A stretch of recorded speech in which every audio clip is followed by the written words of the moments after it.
આપ જોઈ શકો છો આ સાલાસર ગેટ, સાલાસર હનુમાન ટેક્સટાઇલ માર્કેટની અંદર અનેક માર્કેટો આવે. શ્રીજી બાલાજી ટેક્સટાઇલ. આ અમારા ગ્રીન આર્મીના વૃક્ષો જુઓ, આ એક એક વૃક્ષો જુઓ. હું તમને આ બતાવવા માંગુ છું. આમ જુઓ, તમે જુઓ, આમાં સામે ક્યાંય વૃક્ષ છે કે જુઓ, આ સુરત લીખેલું છે. I love you Surat, I love you Surat લખ્યું છે. ચિત્રો દોરેલા છે, પણ વૃક્ષો ક્યાંય તમને દેખાય છે? આ ગ્રીન આર્મી વૃક્ષ એવું છે રેભ્યાને. આ સાલાસર માર્કેટની અંદર જ્યારે ટેમ્પાવાળા હાંફતા હતા ત્યારે મારું એક સપનું હતું, અને એ સપનું પૂરું થઈ રહ્યું છે.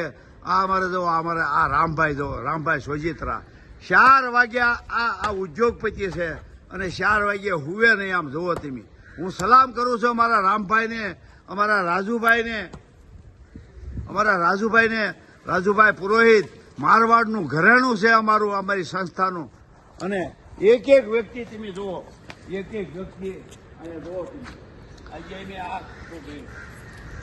આ જે ગ્રીન આર્મી ચેરિટેબલ ટ્રસ્ટ જે 365 દિવસ કામ કરે છે.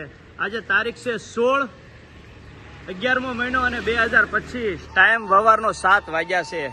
આ જો અમારે ધનજીભાઈ પથ્થર લઈને જાય, આ રાજુભાઈ પુરોહિત, આ લોકો સવારમાં 5 વાગે ઉઠી અને એક સુરતને હરિયાળું બનાવવા માટે મહેનત કરે છે.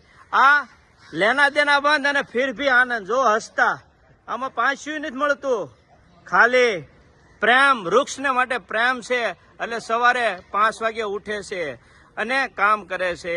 જે લોકોએ દાન આપેલું છે ગ્રીન આર્મીમાં, આ ગ્રો ગ્રીન વાળાએ ભાઈએ જે લક્ષ્મી આપેલી છે એની સજ જગ્યાએ ઉપયોગ થાય છે. અને 100% વૃક્ષ એવી વસ્તુ છે કે જે 200 વર્ષ જીવે છે, અને 200 વર્ષ એ વ્યક્તિને પુણ્ય મળે છે. માણસ તો ખાલી 60-70 વર્ષ જીવશે, અને કોકને પૈસા આપ્યા છે તો 60-70 વર્ષ દાન કરી શકશે. આ તો તેનું દાન 200 વર્ષ ચાલશે.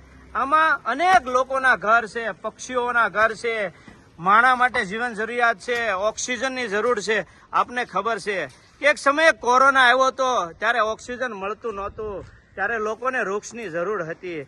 એ વૃક્ષ વાવવા માટે ગ્રીન આર્મી વાળા આજે તનતોડ જ મહેનત કરે છે.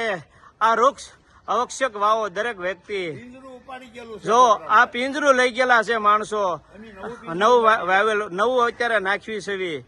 જે લોકોએ દાન આપેલું છે તેને જરાક નિરીક્ષણ કરવું. 100% દાન એનો ઉપયોગ થાય છે. અને આ લોકો તો ખાલી માત્ર ને માત્ર સેવા કરે છે. જો આ રોડમાં કોઈને કલ્પના નહોતી. આ મધ એરિયો છે ટેક્સટાઇલનો, એ એરિયાની અંદર પબ્લિક એટલું છે, એની અંદર આજે એક વૃક્ષ વાવી દીધેલા છે. આ લોકોને આજે નહીં ખબર પડે, પણ 5 વર્ષ પછી આનું પરિણામ હશે કે આ વૃક્ષ ક્યાં પહોંચ્યા. ત્યારે જે માણસે દાન આપેલું છે તે માણસ ખુશ થશે અને એને આનંદ થશે કે જે જગ્યાએ મારું દાન જાય છે ત્યાં 100% વપરાય છે. ભારત માતા કી જય.